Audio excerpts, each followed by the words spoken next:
ناظرین آپ جڑ چکے ہیں ہنستا بھرتا پاکستان ٹی وی انٹرنیشنل کے ساتھ۔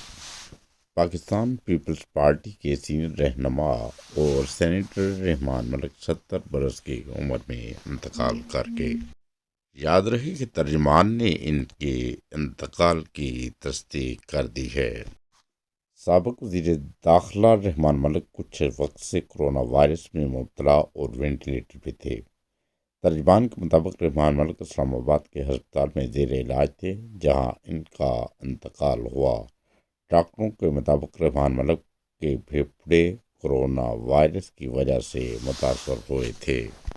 یاد رہے رحمان ملک کی وفات کی خبر ہنستا Hansta Pakistan TV international سے بریک کر رہا ہے۔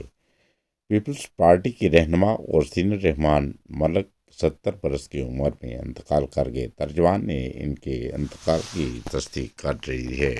ناظرین مختصر اور بریکنگ نیوز کے لیے آپ جڑے رہیں ہمارے channel Hansta Hansta Pakistan TV International کے ساتھ۔